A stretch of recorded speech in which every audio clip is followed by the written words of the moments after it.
If you know say you be Igbo person or you come from Anambra state and you get the update wey they use for that state, come teach me. In fact, I want even learn Igbo language so that I fit speak Igbo language. If you know you are a lady between the age of 18 to 24 and you go like want teach me the language, abeg come my dear. I need to learn how to speak Igbo because if you like say now, na Igbo men I get the update. That video you watch was sent to me in the early hours of this morning by this my friend.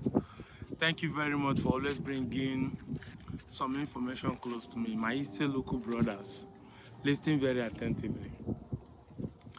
My father said that no man has ever died without having an opportunity to be rich. Yes, now my father said that every poor man you know has had one or twice opportunity to be rich, but did not use it. So I asked my father, but you are poor. What happened to you? You didn't have an opportunity. He said he had, but he did not use it. And that is the truth. You know, while growing up, I've said it time without numbers, that while growing up, I thought that the poor has sense. I believe that if people are suffering, hunger catch you, you will act like the prodigal son. It will give you a sense of reasoning and you start taking decisions that will change your lifestyle. But now that I've grown up, I know that the poor don't have sense, and that is why they are poor. You will hear that statement that said, if they tell a poor man what to do to be rich, he said he would rather accept to be poor. That is the mindset of the poor, and that is why they are poor. Why do I say this? Whenever that statement comes, what comes to the mind of the poor is ritual. What comes to the mind of the poor is joining society. What comes to the mind of the poor is armed robbery. Whenever you tell them, come, let me show you what to do to be rich, they will think that you, that is a rich man advising them, want them to do bad to make money. That is it now. That's what we believe. That is why it is only the poor that know that Bible quote, vanity upon vanity is upon vanity. All your pastors that have private jets have never used that word vanity upon vanity. All your so-called anointed men of God. But I want to tell you today that even poverty is still vanity. It will still perish. You die poor, you are still vanity upon vanity. Therefore, choose your own vanity. I'd rather live and die rich than to die poor and be claiming vanity, because even the rich and the poor will see vanity. My father ended that conversation with me by saying that both the poor refuse connection. That is why they are poor. If you go to a meeting, it's only the poor that stays one place and be gossiping the rich. They want to use their destiny. Your destiny that kept you poor is the one that somebody that is already rich wants to use. That is the problem. Everything that works is connected.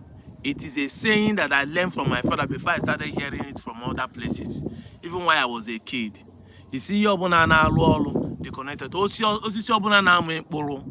All the connected to the root, and the root is connected to the water close by. Connection is what makes things to work.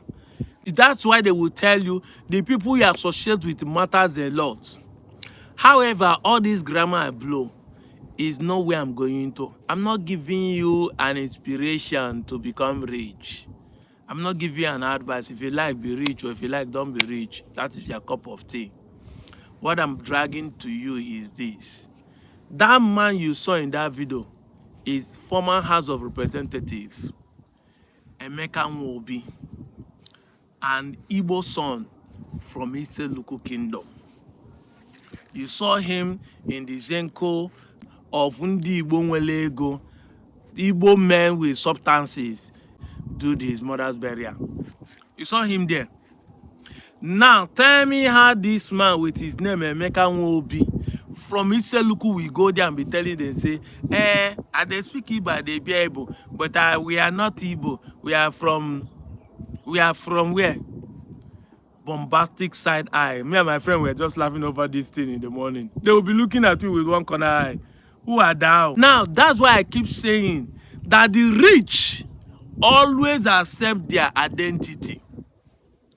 Tell me how Noel Oj, the CEO of Noel Oj Motors, the illustrious son of Isele-Uku, the man who has the CEO and franchise for Nissan West Africa Limited, major distributor of Nissan motors in West Africa, how will he tell people that he's not an Igbo person? Eba Afia bụ onye Igbo, ọ na-enwe title ndị Igbo. Ama m ebe obi na Abuja. When Igbo men, they visit them every day. How many of them can he say that? But it is only the poor when not trouble a fool go the internet because you have 2 MB. They tell me say Isele-Uku is a descendant of Benin.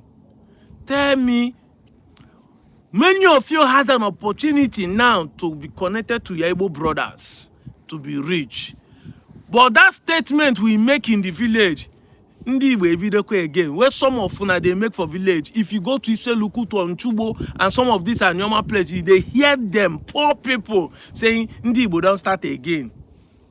That is what is keeping you poor, because instead of you to connect to your people, you are segregated yourself.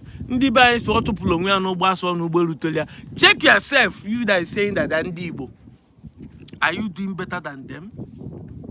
Show me what makes you better than them financially. Then you start saying vanity upon vanity. They ritual money. We know how many people that have joined society in the same of this our Nyoma, Isele-Uku, on Chubo, on Choku. Yes, we know how many of them. And we know how many people that have killed their own brothers in the same villages where we did so. But you people will hide your own and be talking about other people because you have this low IQ and mindset.